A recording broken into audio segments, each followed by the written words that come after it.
guys, so today is October 5, 2023. So it's only 3 days before our flight. We haven't been vlogging much kasi we were spending a lot of time with our family and friends. Tapos siyempre sobrang busy rin, pero I did take a couple of videos, short clips lang kung ano yung mga pinagagawa namin this past few days. Pero ayun nga, super busy, and then now it's only like 3 days before our flight. So today, medyo gloomy, may bagyo na naman yata, pero hopefully sa Sunday wala nang ulan kasi parang mas lalo ako may stress if bumabagyo habang flight namin. But today, I just need to double check lang yung mga documents if maayos na, kompleto na lahat, but I'm all packed. So, okay na yung luggage namin. Wala na akong idadagdag doon except for our slippers na lang. Yun na lang.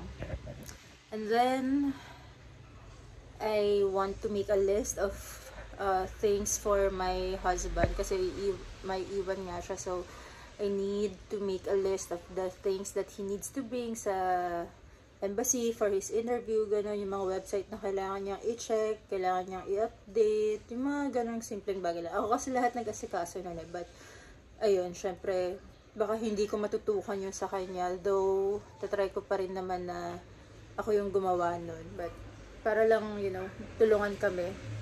I'm going to make him a list for that. And then, tomorrow is my daughter's actual birthday. Meron akong few clips kasi nag-early celebration kami last week. But tomorrow is her actual birthday. So, we're going to have a mini celebration ulit. My in-laws are coming over, pati yung mga cousins ng mga anak namin, ganun.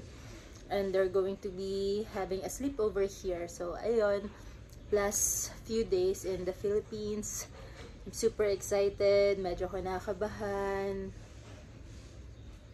Ewan ko, halo-halong emosyon na, but hopefully the flight is okay, walang mangyaring masama, hindi kami ma-delay whatsoever. Sa lakas talaga ng ulan this past few days, so hopefully hindi ma-delay yung flight. And yeah, I'll keep you guys updated na lang siguro on the day of our flight. By the way, share ko lang, yesterday my sister-in-law and I went out, so we tried a couple of cafes, actually 3 cafes na gusto namin itry. So, ayun, syempre yung mga plano namin nauudlat dati, tinuloy na namin kahapon. But anyway, I also got my nails done na yesterday. Super cute. So, I just got nude ones. Actually, dapat papalinis ko lang, hindi na ako mag-nail polish. Pero, ayun, I was so tempted to get gel polish, pero hindi ko pa kasi alam kung merong malapit ako mapupuntahan na nail salon dun sa area namin, and baka $100+ yun para lang ipatanggal yung gel polish ko. So I just opted for regular polish lang para madali ko lang siyang tanggalin. Super cute. And then syempre dahil tita hits tayo, I made sure that I have ito yung cutting ko na ano ba to, yung ano lang yata to, yung liquid, I think. Kasi, ayun, medyo kinakabahan ako na baka merong mahilo sa amin during the flight, ganun. So, I have that for me. And then, I also have white flour. Ayan, syempre, Tita Hits. And then, I also bought Bonamine for my kids. 4 lang yung binili ko.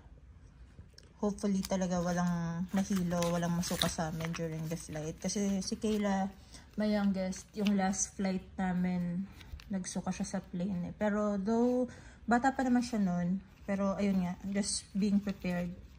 Pero hopefully talaga walang magsuka sa amin during the flight. So yeah, Tita Hits.